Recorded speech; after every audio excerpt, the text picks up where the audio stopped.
커넥트북. 오늘은 몰입이라는 키워드의 두 책을 한번 소개해 드리겠습니다. 마지막 몰입, 최후의 몰입. 책 제목이 거의 똑같죠?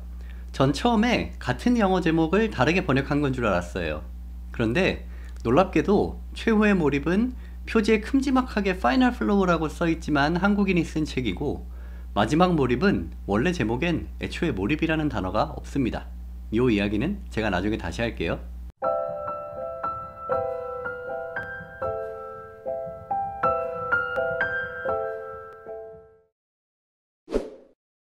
우선 더 최근에 나온 마지막 몰입부터 보겠습니다. 이 책의 저자는 짐 퀵입니다. 빌 게이츠, 윌 스미스, 스탠리, 노박 조코비치 등 25년 넘게 정치, 스포츠, 연예계 수많은 사람들의 잠재력을 깨워준 브레인 코치라고 해요. 기업이나 대학뿐만 아니라 백악관에서도 강연을 하는 그런 인물입니다. 엄청난 사람이죠. 그런데 짐 퀵은 대학에 들어갈 때까지 책 한 권을 끝까지 읽기도 힘들었다고 합니다. 유치원 때 수업을 듣다가 갑자기 선생님이 밖에 소방차가 지나간다고 하니까 아이들이 창문으로 우르르 달려갑니다. 짐 퀵도 키가 작아서 의자 위에 올라가 소방관을 구경하고 있었는데 다른 아이가 의자 다리를 그만 툭 건드려서 의자에서 떨어집니다. 창가에 있는 라디에이터에 머리가 피가 날 정도로 세게 부딪혀요. 급히 병원으로 옮겨져서 치료를 받았지만 이미 짐의 뇌는 손상을 입었습니다. 그때부터 눈에 띄게 움츠러들고 주의가 산만해지고 기억력도 엉망이 되었다고 해요. 학교 생활은 정말 시련 그 자체였습니다. 선생님의 설명도 이해할 수가 없고 글을 이해하는데도 오랜 시간이 걸렸습니다. 이때부터 짐은 남 앞에서 발표하는 걸 극도로 꺼리게 됩니다. 수업 내용을 전혀 이해를 못하니까 어떤 선생님이 짐한테 뇌가 고장난 아이라고 합니다. 이게 짐한테는 큰 상처가 되면서 자기 스스로를 그렇게 낙인 찍게 됩니다. 아, 나는 뇌가 고장난 사람이야. 그래도 어찌어찌 대학에 들어가요. 대학이야말로 새롭게 출발할 마지막 기회라고 생각한 짐은 정말로 열심히 노력합니다. 그런데 성적은 고등학교 때보다 오히려 더 안 좋아지죠. 현실을 직시하고 학교를 그만두겠다 친구한테 이야기하니까 그 친구가 주말에 짐을 자기 집으로 초대합니다. 거기서 막 펑펑 울면서 친구 아버지한테 그동안 자기한테 있었던 이 뇌가 고장난 아이 이야기를 해줍니다. 친구 아버지가 짐에게 너는 학교에 왜 다니니? 넌 뭐가 되고 싶어? 하고 싶은 건 뭐야? 갖고 싶은 건 뭐니? 나누고 싶은 것은 뭐야? 질문을 하는데 정말 하나도 대답을 못해요. 그래서 그 자리에서 종이에 자기 버킷리스트를 적습니다. 친구 아버지가 그걸 쭉 읽더니 이만큼만 더 가면 모든 소망을 이루겠구나 하는 거예요. 이게 무슨 말인지 모르겠다고 하니까 손가락을 그대로 이 머리 양쪽에 갖다 댑니다. 이 간격은 뇌를 의미하는 거예요. 그러고 나서 자기 서재에서 자기계발서들을 왕창 꺼내가지고 짐한테 일주일에 한 권씩 읽어보라고 줍니다.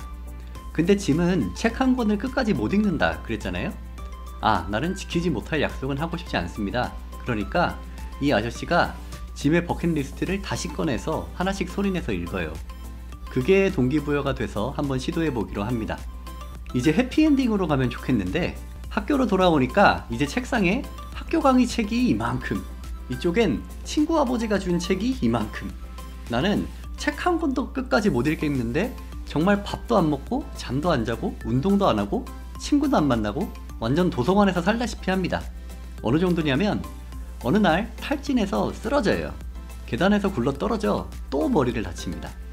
병원에서 이틀 만에 깨어났는데 그때가 진짜 인생의 최악의 시간이었다고 해요. 병원 간호사 머그컵에 아인슈타인 사진이 있었는데 그 옆에 문제를 발생시킨 사고 수준으로는 문제의 해결책을 찾을 수 없다 라는 아인슈타인의 명언이 적혀 있었습니다. 그걸 보면서 아, 내가 처음부터 잘못된 질문을 하고 있는 게 아닐까 생각합니다. 학습 속도가 느리니까 더 열심히 해보려고만 했지 학습하는 방법을 배울 생각은 안 했던 거예요. 그때부터 학습 방법을 학습한다 이거에 완전히 꽂혀서 성인학습이론, 다중지능이론, 뇌과학, 자기계발, 교육심리학, 속독, 기억술 이런 쪽으로 파고듭니다. 뇌는 어떻게 작동할까? 뇌를 제대로 작동시키려면 어떻게 해야 할까? 여기 매달리면서 집중력도 올라가고 기억력이나 이해력이 몇 달 만에 금세 좋아졌어요.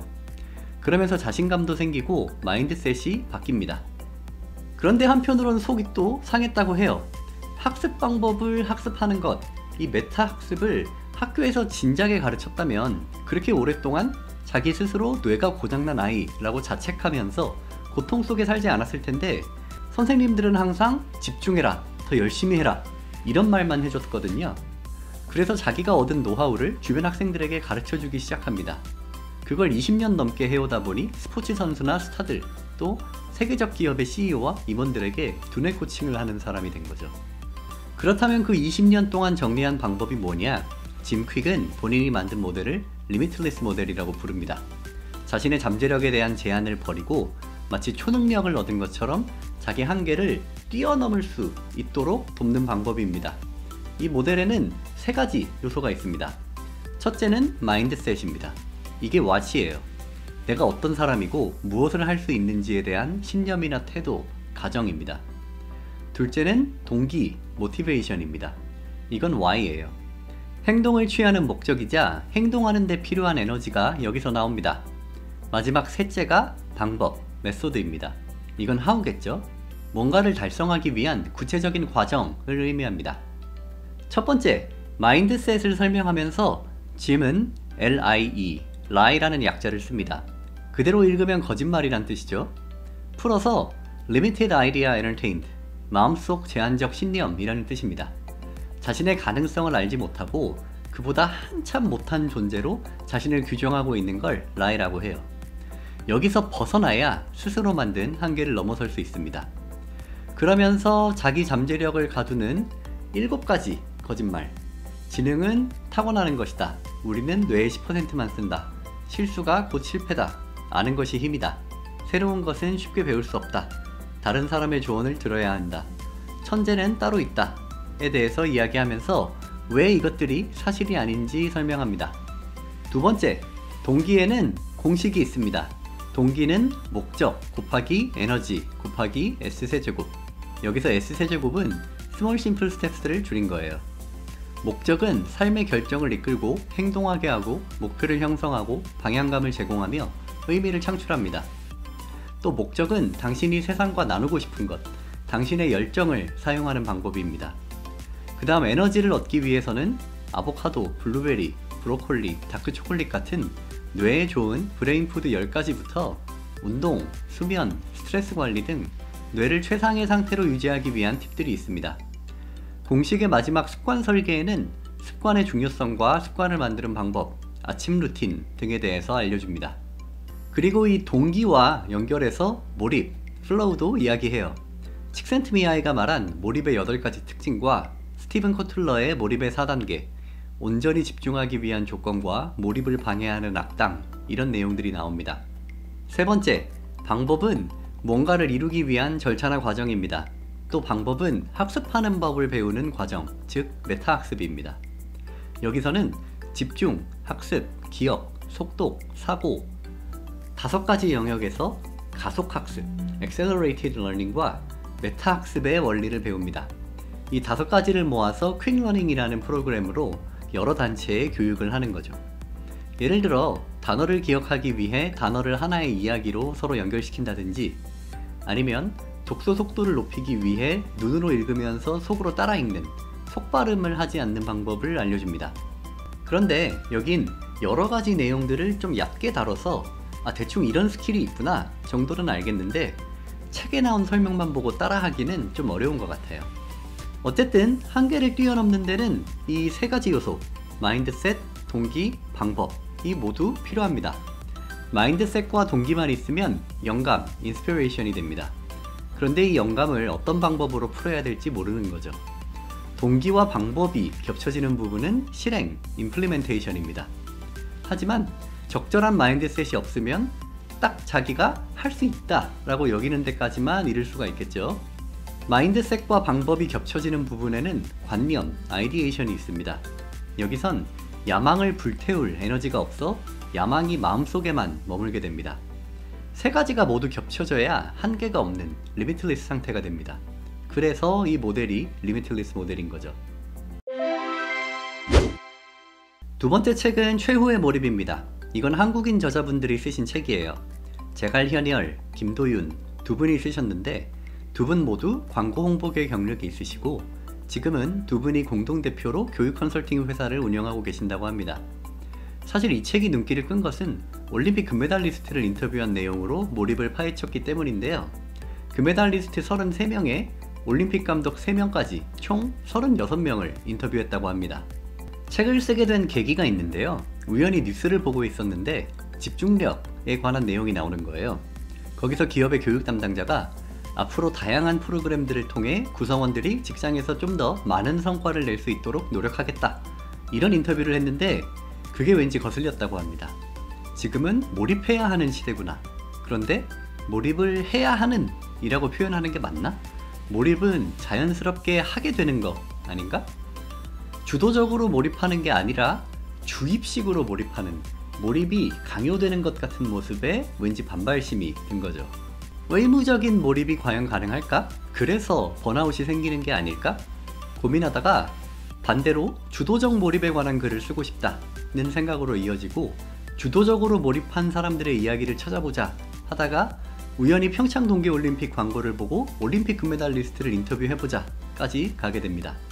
그렇게 인터뷰를 해서 얻은 결론은 주도적 몰입, 스스로 의지를 가지고 몰입하려면 먼저 몰입하는 이유를 가져야 한다는 것입니다. 그리고 금메달리스트들이 입을 모아 말한 목적은 시간의 질적 향상을 통한 더 나은 존재로 발전하는 것이었다는 거죠. 모든 사람에게 하루는 24시간이지만 이 시간을 어떻게 사용하느냐, 한정된 시간을 누가 더 밀도 있게 사용하느냐에 따라 결과가 달라지고 그 과정을 통해 자신의 가치도 더 올라간다는 말입니다. 최고의 선수들이 공통적으로 말한 주체는 오직 자기 자신이었습니다. 친구도, 가족도, 취미도, 동료에 대한 배려도 모두 버리고 자신에게만 몰입해야 최고의 성취를 얻을 수 있는 거죠. 저자들은 인터뷰에서 나온 공통적인 키워드를 가지고 이야기를 풀어나갑니다. 첫 번째는 명확한 목표가 있어야 한다는 점입니다. 어떤 선수는 금메달을 목표로 하지만 어떤 선수는 국가대표로 발탁된 것에 만족하기도 한다. 둘은 훈련에 얼마나 몰입하는지가 다르다. 또 올림픽에서 금메달을 받는 것이 최종 목표, 목적 목표라면 고등학교 때는 국가대표가 되겠다. 대학교 1학년 때 아시안게임에서 금메달을 따겠다. 대학교 3학년 때 올림픽 금메달을 따겠다. 처럼 단계적으로 성취해가는 과정 목표가 필요하다. 이런 내용입니다. 두 번째는 몰입을 위해 무엇까지 버릴 수 있는가 입니다. 최고의 자리에 오른 사람들은 철저하게 나만 생각한다. 이기적인 것 같지만 팀 스포츠에서도 철저하게 자신의 인생에 집중해야 한다. 착한 1등은 어디에도 없다. 독해져야 한다. 좀 냉혹하기도 하면서 일반적인 자기계발서하고는 좀 느낌이 다르죠? 정말 세계 최고를 밟아본 사람들의 이야기니까 그런 것 같습니다. 시련이 오더라도 시련을 통해 더 담대해져야 한다. 지금 하는 스포츠 종목에 흥미가 떨어졌더라도 거기서 올리는 성취에 취해야 한다. 이런 메시지도 있습니다. 세 번째는 슬럼프입니다. 슬럼프를 겪는다는 것 자체가 그만큼 치열한 삶을 살았다는 증거다. 슬럼프를 극복하기 위해서는 운동에 대해 생각하지 않고 충분히 쉬는 것 또는 다른 취미를 통해 스트레스를 푸는 것이 좋고, 어떤 선수들은 심리상담사와 대화하면서 안정을 찾는다고 해요. 그리고 몰입을 방해하는 또 하나가 불안감인데, 이건 어떤 한순간에 몰아서 찾아오는 슬럼프와 다르게 정말 금메달을 목에 거는 순간까지 떨쳐낼 수 없는 고질병 같은 존재라고 합니다. 언제 이룰지 기약이 없는 목표의 불확실성 때문에 생기는 거죠. 자기 능력에 대한 불안감, 부상에 대한 불안감, 또 주변의 기대와 압박에서 오는 부담감, 이런 걸 털어내기 위해 선수들이 사용하는 대표적인 방법이 루틴입니다. 루틴은 선수들이 불안함을 잠재우고 자신을 안정적인 상태로 만들기 위해 취하는 고유한 동작을 뜻합니다. 저는 농구를 좋아하는데 자유투를 던지기 전에 꼭 공을 2번 튀긴다든지, 어떻게든 성공률을 높이기 위해 선수마다 취하는 패턴이 있거든요. 그런 게 루틴입니다. 긍정적인 징크스죠. 경기 날엔 꼭 방청소를 하고 간다든지, 차가운 물로 샤워를 한다든지, 첫발, 자신있게 같은 특정 문구를 반복해서 이야기한다든지, 어떻게 보면 강박증인데 강박으로 불안을 해소하는 방법입니다. 이렇게 해서 결국 금메달을 따면 이번엔 허무함이 찾아옵니다. 자기 인생의 목표였던 금메달을 목에 걸 때까지는 좋았는데 그 즐거움과 승리감은 대부분 몇 달, 짧으면 며칠 만에 사라지고, 그럼 이제 뭐하지? 가 되는 거죠. 운동선수로 이룰 수 있는 최상위 목표를 달성했는데 인생의 3분의 1도 채 안 지났기 때문에 허무한 시기를 겪는 겁니다. 그러다가 올림픽을 2연패 해보겠다 하는 선수도 있고, 지도자의 길을 걷거나 아니면 아예 운동이 아닌 다른 쪽에서 새로운 더 장기적인 목표를 세우고 살게 되죠. 네 번째 키워드는 자기애입니다. 흔히 금메달리스트 정도 되면 당연히 자기를 사랑하지 않겠냐 하지만 크게 두 부류로 갈린다고 해요. 먼저 자기애가 정말 강해서 목표에 몰입하는 선수들이 있었습니다. 또 한편으로는 스스로 자기애가 부족하다고 이야기하는데 자기가 성취한 것에 대해서는 자부심을 갖는 부류입니다. 평소엔 남들 앞에 나서지도 잘 못하지만 경기에서는 당당해지는 거죠. 이 둘은 얼핏 비슷해 보이지만 슬럼프에서 벗어나올 때 차이가 크다고 합니다. 자기애가 강한 선수는 경기 결과가 안 좋은 시기에도 스스로를 믿고 사랑하며 아낍니다. 슬럼프에서 비교적 빠르게 회복할 수 있죠. 하지만 자기 분야에 대해 자신감을 가진 사람은 결과가 부진하거나 슬럼프에 빠지면 그걸 극복하는데 더 오랜 시간이 걸린다고 합니다. 마지막 다섯 번째가 환경인데요. 여기엔 누구나 최고의 환경을 원하지만 결국 그런 환경을 얻어내는 것도 노력이고 실력이다. 또 선수들이 만났던 좋은 코치와 나쁜 코치에 대해 짧게 언급하고 있습니다. 자, 두 책을 이어서 보기 전에 짚고 넘어가야 하는 부분이 있습니다. 두 책의 제목이 비슷하다고 했죠? 마지막 몰입, 최후의 몰입. 최후의 몰입은 표지에 떡하니 파이널 플로우라고 써있어요. 미국에서 실제 이런 표현을 쓰는지는 모르겠는데 플로우가 몰입이니까 그냥 이렇게 쓴 것 같아요. 문제는 이 책입니다. 이 책은 원래 제목이 리밋레스예요. 짐 퀵이 만든 모델이 리밋레스 모델이고, 마인드셋, 동기, 방법, 세 원이 합쳐지는 자기 한계를 넘어서는 영역이 리밋레스잖아요. 그러니까 엄밀히 말하자면 이 책은 몰입에 관한 책이 아닙니다. 이 책에 몰입이라는 표현이 언제 나오냐 기억하시죠? 리밋레스 모델에서 동기 안에 소챕터 하나로 몰입에 대한 이야기가 짧게 나옵니다. 그러니까 원서 제목이 뜻하는 건 이 모델 전체인데 번역본이 나오면서 모델의 아주 일부가 책 제목이 된 거예요. 게다가 마지막 몰입이라는 표현은 책을 다 읽어도 안 나옵니다. 저는 이 책 제목이 왜 마지막 몰입인지 아직도 모르겠어요. 우리나라의 번역본이 나오면서 제목의 의미가 전혀 다르게 나오는 경우가 꽤 있는데 제가 저자라면 기분이 나쁠 것 같습니다. 짐 퀵이 지금 자기 책 제목이 라스트 플로우나 파이널 플로우 같은 걸로 바뀌어서 한국에서 팔리고 있다는 걸 알까요? 어쨌든 자기 한계를 뛰어넘기 위한 리밋레스 모델에는 세 요소가 있습니다. 마인드셋, 동기, 방법. 최후의 몰입 책에서는 어떤 모델이 따로 나오지는 않습니다. 금메달리스트의 몰입 스토리에서 어떤 공통적인 키워드나 패턴을 찾은 거잖아요. 그런데 어쨌든 금메달리스트도 자기 한계를 계속 뛰어넘어서 자기 분야를 극한까지 배운 사람들이잖아요. 최후의 몰입 책에 나온 키워드들이 리밋레스 모델하고는 어떻게 겹쳐지는지 한번 매칭해 볼게요. 우선 마인드셋. 내가 어떤 사람인지 스스로 갖고 있는 신념에 따라 자기 잠재력이 제한될 수 있다는 내용이었죠. 금메달리스트들도 아주 비슷한 이야기를 하는데 그게 바로 슬럼프입니다. 슬럼프의 주요 원인 중 하나가 자신의 한계를 경험해서인데 그 한계점이 자기 역량보다는 마음의 문제로 발생하는 경계선이라는 거죠. 결국엔 그 한계를 넘어서 금메달을 딴 사람들이거든요. 성과에 대한 과도한 집착 때문에 몸과 마음의 균형이 무너지고 그렇게 해서 나온 안 좋은 결과를 자기 한계라 여기게 되고 그러다가 자존감까지 떨어지는 악순환이 바로 슬럼프입니다. 또 한 군데 최후의 몰입에서 마인드셋과 비슷한 이야기를 찾자면 책 초반인데요. 애초에 금메달을 목표로 하는 사람과 국가대표 수준에 만족하는 사람은 훈련의 밀도가 다르다. 이 부분도 자기 정체성이나 신념에 대한 이야기로 볼 수 있겠습니다. 두 번째 요소는 동기죠. 동기는 목적 곱하기 에너지 곱하기 S세제곱 스몰 심플 스텝스였죠. 최후의 몰입에서 여기 해당하는 부분은 첫 번째 챕터 목표, 두 번째 챕터 몰입을 위해 어디까지 버릴 수 있는가, 그리고 네 번째 챕터 자기의 부분이라고 볼 수 있습니다. 최후의 몰입은 몰입에 필요한 요소로 목표를 계속 강조합니다. 그리고 결국 그 목표는 자기 자신이다. 자기 자신을 빼고는 다 버려야 한다. 이런 표현이 많이 나오거든요. 그런데 마지막 몰입에서는 그렇게 개인주의를 강조하지는 않는 게 차이점입니다. 세 번째 요소는 방법입니다. 마지막 몰입에서는 이 부분에서 가속학습 또는 메타학습의 원리가 나오면서 집중, 학습, 기억, 속독, 사고 5가지 영역에서 방법론이 나오거든요. 이 내용은 뇌를 훈련시키는 방법이라 봐야 하는데 최후의 몰입은 운동선수들을 인터뷰해서 나온 거잖아요. 아예 다른 맥락이죠. 그걸 감안하고 굳이 매칭을 하자면 마지막 챕터 환경에서 훈련 환경과 코치에 대해 이야기하는 내용이 조금 비슷하다고 볼 수도 있겠습니다.